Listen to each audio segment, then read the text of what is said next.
नाज़रीन, आपने ये तो सुना होगा कि हर इंसान की तकदीर, कायनात के तमाम मामलात लौहे महफूज में दर्ज हैं कि कौन इंसान कब पैदा होगा, उसे कब मौत आएगी और दुनिया में उसके हिस्से कितना रिज़्क आएगा। ये सब कुछ लौहे महफूज में लिखा जा चुका है। लेकिन दोस्तों, क्या आप जानते हैं कि ये लौहे महफूज क्या चीज है, ये किस जगह मौजूद है और इसमें क्या कुछ लिखा गया है और ये कब बनाया गया? नाज़रीन, अगर आप इस बारे में नहीं जानते तो हमारी आज की वीडियो इसी मौजू पर बनाई गई है। वीडियो इंतहाई मुफीद मालूमात पर मबनी है, इसलिए वीडियो को आखिर तक जरूर देखिएगा। लौहे महफूज अरबी जबान का लफ्ज है। लौह अरबी में तख्ती को कहते हैं।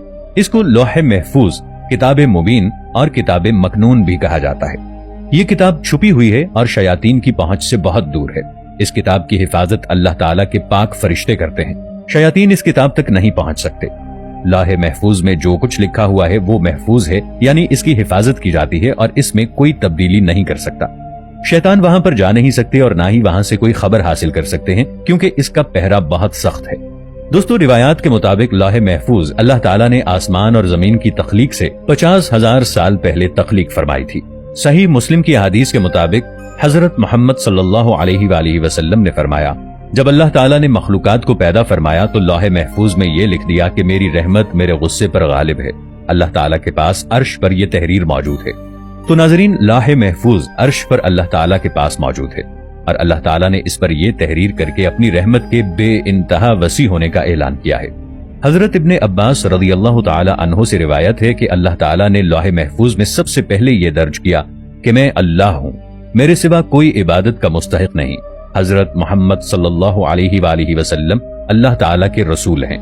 जिसने मेरे फैसले को तस्लीम कर लिया और मेरी नाजिल करदा मुसीबत पर सब्र किया और मेरी नेमतों का शुक्र अदा किया तो मैंने उसे सिद्दीक लिखा है और मैं उसे सिद्दीकीन के साथ ही उठाऊंगा। और जिसने मेरे फैसले को तस्लीम नहीं किया और मेरी नाजिल करदा मुसीबत पर सब्र ना किया और मेरी नेमतों का शुक्र अदा न किया तो मेरे सिवा जिसे चाहे मर्जी अपना माबूद बना ले। कुरान मजीद में सूरह बुरूज आयत नंबर 21 और 22 में इरशाद बारी ताला है, ये तो कुरान है बहुत इज्जत वाला, लौहे महफूज पर लिखा हुआ। इन आयात से पता चलता है कि कुरान पाक भी लौहे महफूज में दर्ज है। कुरान पाक जिस किताब में मौजूद है वो सहीफे बहुत पाकीज़ा हैं। इनको कोई छू नहीं सकता मां सिवाय उनके जो पाक और साफ हों, यानी इज्जत वाले फरिश्ते ही लौहे महफूज को छू सकते हैं। लौहे महफूज इन फरिश्तों के हाथ और इन फरिश्तों के कब्जे में है। इससे पता चलता है कि असल कुरान पाक लौहे महफूज में मौजूद है और हमारे पास जो कुरान पाक है वो उस कुरान पाक की एक कॉपी है। हजरत अनस बिन मालिक रज़ियल्लाहु ताला अन्हु बयान करते हैं कि लौहे महफूज हजरत इसराफील अलैहिस्सलाम के सामने मौजूद है।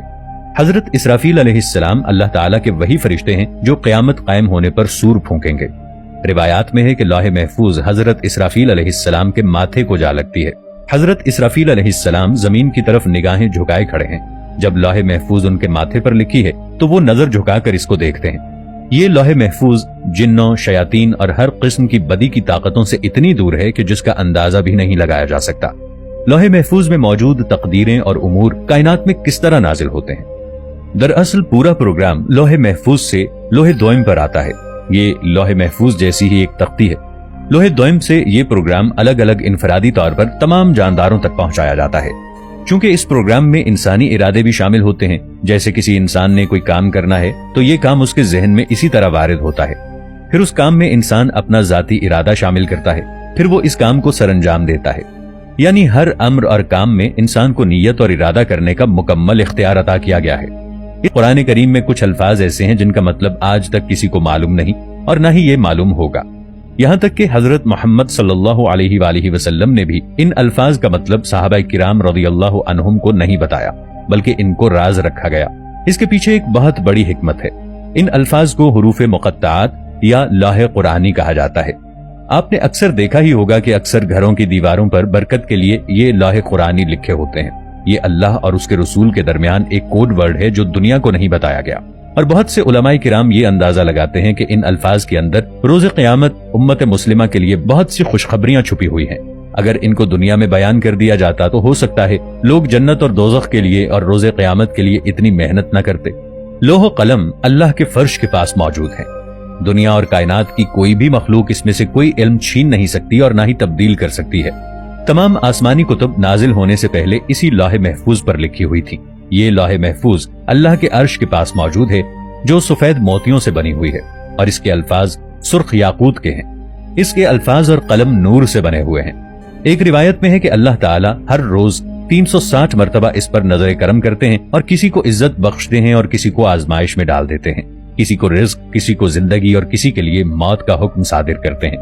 اس کی لمبائی آسمان اور زمین کے برابر ہے، جبکہ اس کی چوڑائی مشرق اور مغرب کے برابر ہے۔ یہ اللہ کے فرش کے دائیں طرف بندھی ہوئی ایک فرشتے کی گود میں موجود ہے۔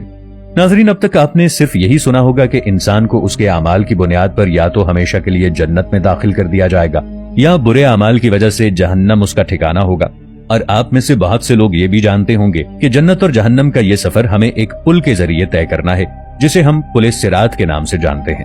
یہ پل بال سے زیادہ باریک اور تلوار سے زیادہ تیز ہوگا۔ یہ پل جہنم کے اوپر موجود ہوگا اور اسے پار کرتے ہی سامنے جنت کا دروازہ ہوگا۔ کہا جاتا ہے کہ اس پل کی لمبائی کئی ہزار سال کی مسافت جتنی ہوگی۔ کہا جاتا ہے کہ جہنمی لوگ جہنم کی آگ کی شدت سے کٹ کٹ کر جہنم میں گر رہے ہوں گے، جبکہ اللہ کے نیک بندے اور جنتی لوگ بجلی کسی تیزی سے پل صراط کو پار کر لیں گے۔ اپنے اعمال کی وجہ سے کچھ لوگ آہستہ آہستہ چل کر اور کچھ لوگ رینگ رینگ کر انتہائی تکلیف سے چل رہے ہوں گے۔ دوسری طرف ہمارے آقا حضرت محمد مصطفیٰ صلی اللہ تعالی علیہ وآلہ وسلم جنت میں جانے کی بجائے اللہ کے حضور سجدہ ریز ہوں گے کہ اے اللہ میری امت، اے اللہ میری امت، اے اللہ میری امت کی خیر فرما۔ ذرا تصور کیجئے، وہ نبی رحمت للعالمین کہ جن کی گود میں کھیلنے والے ان کے نواسوں اور ان کے گھر والوں کو ذبح کر دیا گیا ہو، ان پر تشدد کیا گیا ہو، خود مسلمانوں نے ان پر طرح طرح کی تکالیف ڈھائی ہوں، وہ نبی زیر سجدہ آنسوؤں سے تر اللہ تعالیٰ سے عرض کر رہے ہیں اے اللہ میری امت، اے اللہ میری امت کی خیر کر دے، تو اللہ تعالیٰ تمام مسلمانوں کو جنت میں داخل کر دے گا، ماں سوائے ان کے جو خود جنت میں نہ جانا چاہتے ہوں گے، یعنی کفار اور مشرکین۔ دوستو، ہمارے ذہن میں اکثر یہ سوال آتا ہے کہ کیا ہمارے نبی حضرت محمد صلی اللہ علیہ وآلہ وسلم بھی پل صراط کو پار کر کے جنت میں پہنچے ہوں گے؟ کیا تمام انبیاء علیہ السلام کو بھی اسی طرح پل صراط پار کرنا پڑے گا؟ تو دوستو، اس کا جواب ہے جی نہیں، کیونکہ ایک حدیث شریف میں یہ بیان ہوتا ہے کہ اللہ تعالیٰ کے نبی حضرت محمد مصطفیٰ صلی اللہ تعالی علیہ وآلہ وسلم نے ارشاد فرمایا کہ اللہ تعالیٰ حضرت محمد صلی اللہ علیہ وآلہ وسلم کی امت میں سے 4 لاکھ لوگوں کو بغیر حساب و کتاب کے جنت میں داخل کرے گا۔ اب اس حدیث مبارکہ سے یہ ظاہر ہوتا ہے کہ حضرت محمد صلی اللہ علیہ وآلہ وسلم اور آپ کی امت میں سے تمام شہداء، آپ کے اہل بیت اور آپ صلی اللہ علیہ وآلہ وسلم کی تمام ازواج مطہرات اور اللہ تعالیٰ کے نیک بندے 4 لاکھ لوگوں میں شامل ہوں گے، جنہیں بنا کسی امتحان سے گزارے پل صراط سے پار کروا کے جنت کے دروازے تک پہنچا دیا جائے گا۔ پل صراط کے متعلق ایک بات یہ بھی ہے کہ یہ پل انتہائی اندھیرے میں واقع ہوگا۔ یہ جنت اور جہنم کے درمیان پہلے سے موجود نہیں ہوگا، بلکہ اسے اسی وقت لا کر رکھا جائے گا۔ جہنمی لوگ اپنے رشتہ داروں کو پل صراط کے اوپر سے کٹ کٹ کر اور تڑپ تڑپ کر گرتا ہوا اور مرتا ہوا دیکھیں گے، مگر کسی بھی شخص کو سوائے اپنی جان بچانے کے کسی دوسرے شخص کی کوئی پرواہ نہیں ہوگی۔ اللہ تعالیٰ سے یہی دعا ہے کہ اللہ تعالیٰ ہمیں پل صراط سے بآسانی گزرنے کی توفیق عطا فرمائے، اور لوح محفوظ میں ہماری یہ تقدیر لکھی جا چکی ہو کہ ہم جنت میں اپنے پیارے نبی حضرت محمد صلی اللہ علیہ وآلہ وسلم کے ساتھ ہوں۔ آمین۔